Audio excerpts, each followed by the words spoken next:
안녕하세요. 다양한 대중문화 콘텐츠를 리뷰하는 남자 모빈입니다. 이번 영상에서 리뷰할 작품은 2026년 2월 25일 개봉 헐리우드 영화 햄넷입니다. 아카데미 시상식 앞두고 주요 후보작들이 한국에 개봉하고 있는데 가장 후보에 많이 오른 시너스하고 원배트 레프터 어나더는 이미 한국에 작년에 개봉했고 아카데미 시상식에 맞춰서 한국 개봉하는 영화들 중에서 햄넷을 제가 가장 기대를 했습니다. 이 영화는 아카데미 8개 부문 후보에 올랐고요. 그 중에서 여우주연상 수상이 매우 유력합니다. 제시 버클리의 연기가 엄청 화제가 되었고 영화도 정말 재미있다고 해서 큰 기대를 하고 이 영화의 개봉을 기다렸죠. 원작 소설이 있다고 해서 개봉 전에 도서관에서 빌려서 읽었고요. 매기 오페럴이라는 1972년생 여성 작가의 작품, 국내에는 햄릿이라는 제목으로 출간되었더라고요. 500페이지 정도 분량이고요. 소설도 아주 재밌습니다. 그리고 영화를 보고 느낀 건 각색을 정말 잘했다. 원작 내용을 영화에 어울리는 시나리오로 정말 깔끔하게 각색을 잘한 느낌이었어요. 원작과 달라진 내용, 원작에서 뺀 내용, 원작에서 추가한 내용, 그 세 가지가 다 아주 합리적이라는 생각이 들었습니다. 영화의 재미와 작품성을 끌어올리는 최선의 선택들이 각색 과정에서 이루어진 것 같아요. 영화 대본은 감독인 클로이 자오와 원작자인 매기 오페럴이 함께 썼습니다. 이 작품은 영국의 대문호 윌리엄 셰익스피어와 그가 쓴 가장 유명한 연극 중 하나인 햄릿에 대한 내용이고요. 주인공은 윌리엄 셰익스피어의 아내입니다. 셰익스피어의 아내 이름은 앤이라고 보통 알려져 있는데 사실 윌 셰익스피어의 인생에 대해서 베일에 가려진 부분이 많이 있습니다. 주로 그 당시 남아있던 서류들을 바탕으로 유출을 하는 건데 윌의 아내 이름이 앤이 아닌 다른 이름으로 되어 있는 서류인지 편지인지 있다고 해요. 거기에 적힌 이름은 아네스, 국내 출간된 책에서는 에그니스라고 표기했고요. 지가 비밀스럽게 숨어있는 이름이라고 이름에 대한 설명이 나옵니다. 아무튼 윌 셰익스피어에 대해 알려진 사실은 아내와의 사이에서 3명의 자식을 낳았는데 첫째 딸 수제나 그리고 쌍둥이 남매 햄넷과 주디스, 이 중에서 햄넷이 11살이라는 아주 어린 나이에 죽었습니다. 햄넷이 죽은 지 몇 년 뒤에 윌이 연극 햄릿을 썼죠. 그런데 햄넷과 햄릿은 사실은 같은 이름이다. 영화에서도 시작할 때 자막으로 나오고 소설에서도 첫 페이지에 서문처럼 들어가 있더라고요. 그러니까 같은 이름인데 다른 철자로 혼용이 되었던 그런 이름들이 있는 것 같습니다. 그런데 발음도 확실히 다르게 들리는 것 같은데 정말 같은 이름 맞나? 사실 햄릿이라는 캐릭터 이름은 이 연극의 모티브가 된 암레스 왕자 전설, 암렉스 왕자 이름 철자에서 맨 뒤에 있는 H를 맨 앞으로 옮겨서 햄릿이 된 거다. 그게 가장 유력한 설이거든요. 이 연극의 내용만 봐도 암레스 왕자 그 내용이지 윌이 아들인 햄릿의 죽음 때문에 이 작품을 썼다라는 확실한 근거는 없어요. 그런데 햄릿과 햄넷은 혼용되어 사용되던 같은 이름이라고 하고 아들의 사망 시점과 작품이 나온 시기도 가까워서 확실한 근거는 없더라도 이렇게 연결지어서 생각하는 사람이 많은 거죠. 햄넷 소설도 그렇고 보통은 죽은 아들을 위한 애도의 작품으로 연결짓지만 완전 정반대로 해석하는 경우도 있습니다. 윌 셰익스피어는 오로지 연극만을 위해 살아가는 인간이라서 자식이 죽어도 그걸로 연극을 쓰는 인간이다. 뭐 그런 해서 닐 게이먼의 그래픽 노블 샌드맨에 셰익스피어가 나오는 한여름밤의 꿈이라는 에피소드가 있는데 거기서 햄넷이 등장해서 그런 말을 해요. 아버지는 연극밖에 관심이 없어. 내가 죽어도 그걸로 햄넷이라는 연극을 쓸걸? 햄넷 소설에서도 아네스가 윌이 햄릿이라는 제목으로 작품을 쓴 걸 알고 처음에 화를 내거든요. 그 사실을 아네스에게 알려준 사람도 아네스를 싫어하는 사람이 알려준 거예요. 아네스의 새엄마인데 네 남편이 지금 런던에서 이딴 짓을 하고 있다. 이렇게 놀리려고 온 거였어. 그래서 아네스가 직접 런던까지 그 연극을 보러 가고 연극의 특정 장면에서 아들의 죽음을 애도하는 남편의 마음을 알게 된다는 그런 내용인데 이미 말했듯이 햄릿이라는 연극과 윌의 아들 햄릿과의 연관성은 정확한 근거가 없습니다. 이 소설이 햄릿이라는 연극의 특정 장면을 나름대로 해석을 한 거예요. 그리고 영화는 거기에서 좀 더 나가. 소설에 나온 그 특정 장면뿐 아니고 더 많은 햄릿의 장면들이 영화에 나오는데 특히 햄릿의 죽음 장면에서 이렇게 의미를 부여하는 거는 저는 생각도 못했거든요. 아네스한테 햄릿이 죽는 거를 보여주면 안 좋은 거 아닌가? 저는 그렇게 생각을 했어요. 실제로 소설에서는 연극 후반부 내용에 대한 아네스의 반응은 안 나온단 말이에요. 그런데 영화에서는 이 장면을 넣어가지고 어찌 보면 아네스가 더 큰 상처를 받을 수도 있는 장면을 아네스가 완전히 치유되는 장면으로 승화해버렸어. 이 장면 때문에 영화가 소설을 월등히 뛰어넘었다. 저는 그렇게 생각합니다. 물론 대본을 원작자도 같이 쓰긴 했지만 클로이 자오가 함께 쓰면서 이 장면이 완성이 된 것 같아요. 야, 진짜 이 장면은 역대급이다. 이번 아카데미 작품상 어떤 작품이 받을지는 모르겠지만 제가 마음대로 줄 수 있다면 이 장면 때문에라도 나도 햄넷에 작품상을 주고 싶다. 되게 아카데미스러운 감동, 난해하지 않고 직관적인 감동이라고 해야 하나? 그런 감동의 힘이 있는 영화입니다. 이 작품의 전체 줄거리는 아주 간단하게 요약할 수 있는데요. 윌과 아네스가 결혼하고 윌은 자신의 재능을 살리기 위해 처자식을 고향에 내버려 두고 혼자 런던으로 갑니다. 런던에서 자리를 잡으면 가족들도 데려갈 것이다. 그런 계획이었지만 쌍둥이 중에 여자아이인 주디스가 몸이 허약해서 도시에서 살기 힘들 것이다. 그래서 아네스는 계속 고향에서 남편 없이 혼자 애들 키우면서 사는 거예요. 물론 시댁 식구들도 같이 살고 있지만 그러던 어느 날 몸이 허약한 주디스가 역병에 걸리는데 쌍둥이인 햄넷과 주디스가 평소에도 옷을 바꿔 입으면서 어른들을 속이는 그런 장난을 많이 쳤거든요. 햄넷이 주디스가 누워있던 자리에 자기가 누우면서 너랑 나랑 구분하지 못하게 만들어서 죽음이 네가 아니라 나를 데려가게 할 거야. 그래서 주디스가 회복되고 햄넷이 죽습니다. 이 장면에서 제시 버클리의 아카데미 여우주연상 연기, 굉장한 연기를 볼 수 있고요. 죽음이 두 아이를 헷갈려서 원래 데려가던 주디스가 아닌 햄넷을 데려가 버렸다. 이게 뭔가 초자연적인 내용인데 이것도 사실 이 작품에서 되게 중요한 요소라서 뒤에 자세히 설명드리겠습니다. 아무튼 햄넷이 죽고 아네스는 시리에 빠진 삶을 살게 되죠. 윌도 당연히 슬퍼하지만 자기가 운영하는 극단 일을 팽개칠 수가 없으니까 아들을 땅에 묻고 이틀 만에 런던으로 가버리고요. 돈을 굉장히 많이 벌어요. 그래서 몇 달에 한 번씩 고향에 올 때마다 선물도 많이 사오고 고향에서 제일 크고 좋은 집도 구입해서 아네스와 두 딸이 그 큰 집에서 살게 합니다. 물론 그래도 아네스는 계속 시리에 빠져 있어요. 남편은 보나마나 런던에서 다른 여자 데리고 인생 즐기면서 살고 있겠지, 뭐 그런 생각을 하고, 그래서 하인이나 집안의 재산 관리 이런 것도 첫째 딸인 수제나가 거의 하게 되고요. 그런데 편지라도 종종 보내던 남편이 어느 순간 편지도 뚝 끊겨요. 몇 달 동안이나 소식이 없다가 어느 날 아네스의 새엄마가 와가지고 햄릿이라는 연극의 전단지를 주는 거죠. 아네스의 새엄마는 일부 딸인 아네스가 남편이 번 돈으로 큰 집에서 살고 있는 걸 시기하고 있습니다. 원래 그런 여자예요. 아무튼 가족들에게 말도 안 하고 죽은 아들 이름으로 연극을 만든 게 너무 어이가 없고 화가 나서 아네스가 런던으로 직접 찾아가거든요. 그런데 그렇게 돈이 많은 남편이 허름한 다락방에서 살고 있고 당연히 여자도 있을 줄 알았는데 여자의 흔적도 전혀 없고 남편 책상에 사랑하는 아네스라고 시작하는 다 쓰지 못한 편지가 있는 거야. 햄릿이라는 연극을 쓰는 내내 가족들에게 편지를 쓸 수가 없었던 거예요. 너무 마음이 그래가지고. 아무튼 아네스가 결국 연극을 보게 되는데 처음에는 이 내용이 햄릿이랑 무슨 상관이야 이러면서 여전히 화를 내는데 어떤 장면을 보고 남편의 마음을 알게 되고 그렇게 끝나는 내용입니다. 방금 제가 간단히 요약해드린 내용에서 영화에는 안 나오는 장면도 있고요. 아네스의 새엄마 관련된 자세한 내용이라든가 윌에게 분명 여자가 있을 거라고 확신하는 그런 내용, 뭐 당연한 얘기지만 500페이지의 방대한 소설이기 때문에 영화에서 생략된 내용이 많아요. 그런 내용을 전부 다는 아니고 뭔가 흥미롭게 느껴지는 점들 위주로 몇 가지만 말씀을 드리려는 거고요. 제가 제일 놀란 거는 이 소설이 햄릿의 죽음과 햄릿이라는 연극을 주요 소재로 하고 있지만 정작 주인공은 윌의 아내이자 햄릿의 엄마인 아네스란 말이에요. 여자의 삶,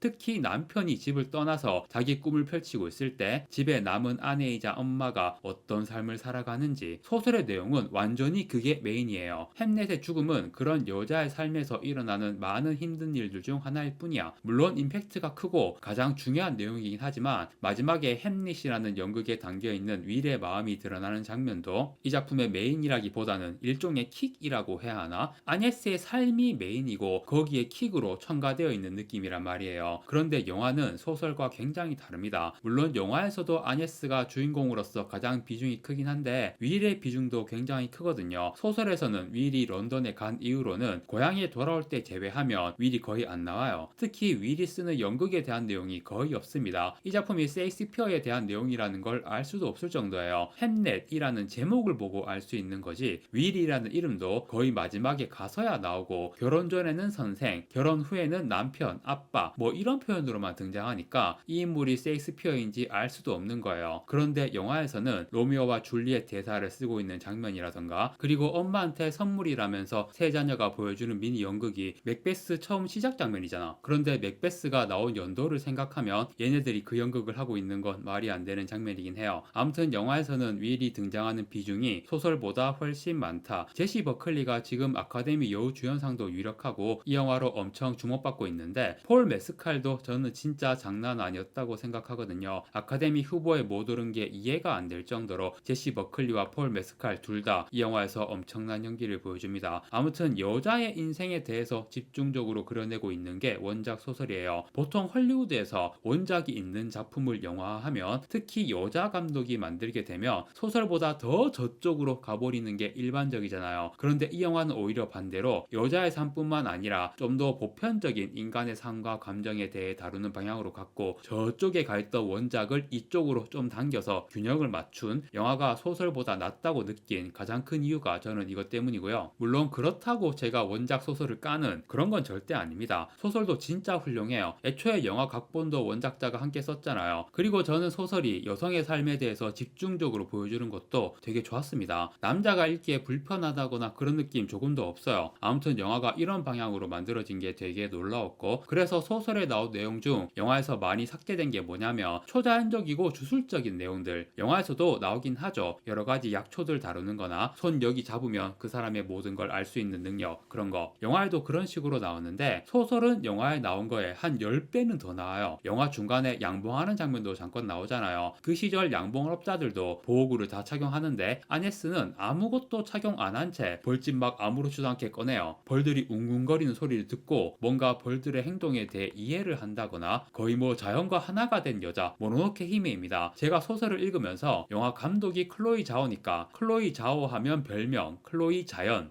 이라고 저만 부르나요? 대표작인 노매드랜드도 그렇고 이터널스 같은 영화를 봐도 자연을 그저 배경이 아니라 작품 안에서 함께 살아 숨쉬는 그런 존재로 그려내잖아요. 그래서 이번 영화도 야, 이거 완전 모노노케 힘의 실사판 나오겠네, 그런 생각을 하면서 봤더니 이것도 상당히 자제를 했어. 뭔가 제가 영화 보기 전에 한 예상들이 다 빗나가요. 물론 그래도 그런 장면들이 있긴 하죠. 첫 장면부터 아네스가 나무 뿌리에 잉태되어 있는 듯한 모습으로 나온다든가. 그런데 소설과 비교하면 정말 많이 자제를 했어요. 소설을 읽으면서 자연의 지혜 혹은 자연의 영광과 함께하는 삶이라는 게 이 소설이 핵심적으로 그려내는 여성의 삶, 여성성을 표현하는 중요한 요소 중 하나라고 저는 느꼈거든요. 그런데 이런 거는 비과학적이고 비이성적이다, 그런 식으로 여성성에 대해 안 좋게 표현하는 그런 내용은 절대 아니에요. 영화에서는 자세히 나오지 않았지만 이 소설에서 되게 중요하게 나오는 내용 중 하나가 그 시대의 여자들을 학교에 보내지 않았다는 사실이에요. 물론 그 시대에도 다른 신분의 여성들은 제대로 교육도 받고 그랬을지 모르지만 이 작품 안에 등장하는 여자들은 대부분 문맹입니다. 물론 어느 정도는 쓰고 읽고 할 줄 아는데 잘은 못해요. 특히 필기체 막 휘갈겨 놓은 거는 여자들이 대부분 못 읽습니다. 햄넷과 주디스 쌍둥이도 햄넷만 학교 가고 주디스는 안 간단 말이에요. 여자들이 글 쓰고 읽는 거를 잘 못하고 남자들은 학교도 가고 교육 잘 받는데 여자들은 교육을 못 받는 그런 당시 시대 상황이 소설에서 정말 여러 번 강조하듯이 묘사가 됩니다. 그래서 남성 중심의 사회에서 교육의 기회를 박탈당한 여성들이 오히려 여자들끼리 뭔가를 많이 나눕니다. 남자들은 모르는 것들, 남자들이 책상 앞에서 펜 잡고 있는 동안 여자들은 자연에서 매일 마주하는 삶에서 직접 부딪히고 맞닥뜨리며 알게 된 것들, 여성의 삶이라는 게 그런 것들을 바탕으로 이루어져 있다는 거야. 그 중에서는 진짜 삶에 도움이 되는 중요한 것들이 많이 있고 소설에서 그런 내용들이 분명히 나와요. 저는 책을 읽으면서 이게 되게 좋은 내용이라고 생각했습니다. 무슨 과학이니 이성이니 따지는 건 좋지만 지금 같은 첨단 시대에도 과학적으로 설명이 안 되는 일들이 여전히 많이 존재하잖아요. 이 작품 안의 시대도 그렇고 모든 역사를 통틀어서도 여자들이 남자들과는 다른 방식으로 가정과 사회 커뮤니티를 지탱해 왔다는 사실을 되게 긍정적인 관점으로 보여주는 내용 같았어요. 물론 차별이나 이런 거는 안 좋은 내용이지만 그런 차별 속에서도 여자들도 열심히 가정과 사회를 유지하며 살아왔다는 거. 그런데 영화에서는 이런 내용들을 많이 빼버렸습니다. 좀 더 대중적이고 보편적이고 논쟁의 여지가 없는 그런 방향을 선택한 것 같아요. 그 방향성은 좋은 선택이라고 생각하지만 소설에 나오는 내용들도 되게 좋거든요. 아네스가 그런 자연 지식을 바탕으로 실질적으로 사람들을 도와주는 내용이 많이 나오고 영화에서 딱 봐도 빌런으로 나왔던 윌의 아버지, 그것도 소설 내용에서 많이 삭제된 거예요. 중반 이후로는 아예 등장도 안 하더만 소설 보면 장난 아닙니다. 그 폭력적인 가부장의 모습, 소설에 나오는 이런 여러 가지 내용들이 영화에서 모조리 삭제된 건 아니고 조금씩 다 있긴 해요. 그런데 저쪽에 있던 소설을 이쪽으로 좀 당겨서 적당하게 균형을 맞춘 그런 결과물이라고 할 수 있겠네요. 이렇게 소설의 내용이나 장면에 빠진 게 많고 반대로 추가된 내용들도 있죠. 특히 윌의 연극에 대한 내용. 소설에서는 마지막에 아네스가 연극을 보기 전까지는 햄릿이라는 연극에 대한 어떤 내용도 안 나오거든요. 그런데 영화에서는 일단 사느냐 죽느냐 그 대사를 폴 메스칼이 말하는 장면을 넣은 게 너무 좋았어요. 폴 메스칼이 햄릿 역할로 그 대사를 하는 게 아니고 그냥 자기가 쓴 대사를 말해보는 장면인데 실제 햄릿 연극에서 나오는 그 대사보다 윌의 현재 상황에서 말하는 그 대사가 더 절절하게 와닿더라고요. 소설에서는 이 대사가 안 나옵니다. 소설에 나오는 장면은 초반에 햄릿 아버지 유령이 등장하는 장면, 그 장면만 나와요. 이 장면에서 윌이 유령 역할로 등장해서 주인공 햄릿과 대화를 하죠. 아들을 잃은 아빠가 오히려 자기가 죽은 모습이 되어서 살아있는 아들에게 얘기를 하는 장면. 이 장면을 보고 아네스가